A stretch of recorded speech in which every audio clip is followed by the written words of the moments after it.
Hi everybody, this is Heather Coleman, intuitive medium, Reiki practitioner, and yoga and meditation facilitator.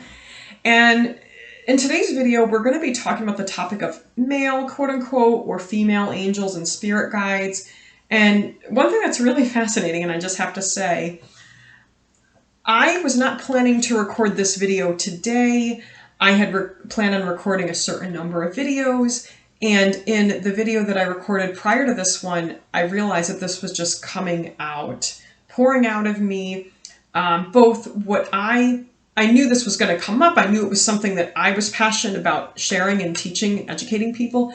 But I realized as I let spirit guide me through these videos that this needed to come up as a video made today. And that's the first thing I want to say is that when you're in flow and you trust your guides and you're in co-creation, you might find yourself, and I hope you do, you might notice yourself doing things that you weren't planning to do, but you're like, oh, this is really good for me.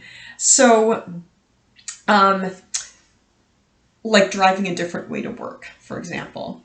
Those sorts of things, those unplanned things, those little detours, those things you surprise yourself doing, that's a sign that you're really connected. And in fact, that right there is an aspect of the female aspect to spirit guides, the go with the flow, the flexibility, the spontaneity side of things, the maybe being a little less structured and more free-flowing. So again, giving you an example of that, that's been happening for me because my guides have been trying to get me to tap a little more strongly into my female energy. And so that right there, and again, I just had an aha moment.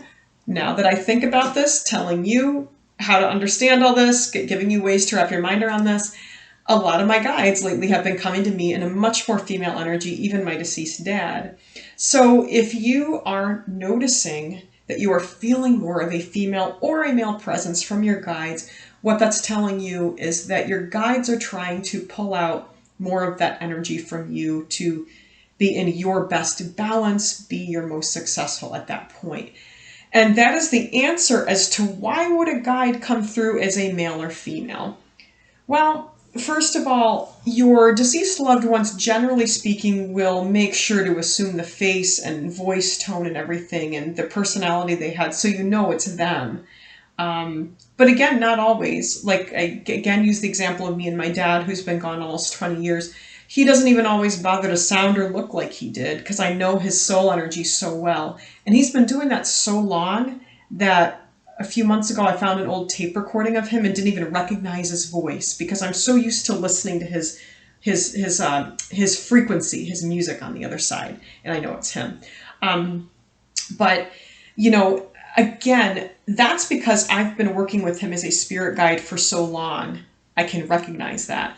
But for years, my father would sound just like his old self, a deep male voice, show me the red hair, the face that he had when he was still alive.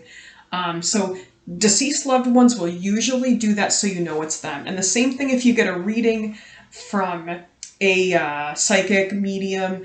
Generally, your guides will say things like little old expressions or ways of talking that you'll know was them, a way of so you know it's them. Like if you had a deceased loved one that had a real sense of humor and would make goofy jokes, or someone that was really blunt and straight to the point. So with that being said, that's usually the case with deceased loved ones. Now, the angels, I would say the most of any class of spirit guides will come to you in a more male or female form based on what you need. So again, I mentioned Archangel Gabriel generally coming to me in a female form because it helps me to think about being the best mother I can be.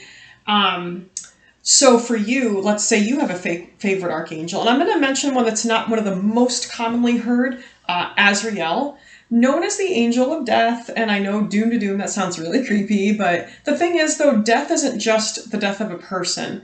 We have to deal with loss and grief all the time. You know, maybe a breakup of a relationship, a divorce, maybe moving on from a job, and some people at an old workplace we've got to say goodbye to, seeing them every day, this sort of thing. And so Azrael is the angel that helps us a lot with grief and loss and transitions and change. Any change where you're losing something or someone, not just a person. Maybe the death of, maybe you're moving and maybe you do, it's not that you don't like where you're moving, but maybe you are going to miss the old home that you loved. Archangel Azrael is going to help you with that. And I'm so happy that Archangel Azrael came up today to help me with this video, because at least in my experience, Archangel Azrael, more than any other angel, archangel or other type, is the one that flips the most, male and female, to me, which is very fascinating. And for people that I read for and people I speak to about this topic. So again, Archangel Azrael will sometimes appear as a male. You know, Radley Valentine, Hay House author Radley Valentine has said that in his experience, Archangel Azrael, and this is what Azrael does do, when someone's about ready to die, cross out of their body, Azrael will appear as a very beautiful looking man. So to make that a pleasant time crossing over out of the body. But who knows, maybe for women, that's true, or for people who are attracted to men. But who's to say that for men who are attracted to women, Archangel Azrael would not, probably would, right, appear as a lovely looking woman to help them feel at ease crossing out of their body. So, and the same idea would apply if you're grieving for someone. Maybe Archangel Azrael, if you're grieving for a male relative who died, is going to be more of a male for you, and vice versa. So now when it comes to your other guides, it depends on the guide. You know, some of them will stay one gender for your whole life. If, like, I'm going to use the example of one of my own master spirit guides, Linnaeus, who pretty much always appears to me as a wise male wizard. And that's because Linnaeus works closely with the part of me that needs to be sort of like a leadership, which is often considered more male energy, the way this planet has developed, and that wisdom piece. But I have a higher self of mine named Gilda, who is sort of a motherly, grandmotherly type, who helps me to be patient, kind, and present for my children. So it's really, there's no limit to the why and the how. Guides will be male or female in the way that they connect with you. Some of them will change. Now, whether you're conscious of this or not, who knows? It depends on the person, but some of them will, one day they'll appeal to you in a more female energy if that's what you need. Some of the guides, it'll change a lot. The next week they might be male. And then there are those guides that'll maintain one gender for your whole life, because that's what you need as far as your assistance on your path. So I hope this does shed a little bit of light onto male and female guides and sort of the why and the how. For an in-depth reading on your personal spirit guides and who they are and why, please feel free to reach out to me anytime. I wish you a beautiful week, month, day, year. I hope you are finding your best and highest path wherever you are on your journey with your spiritual development and your guides. Namaste.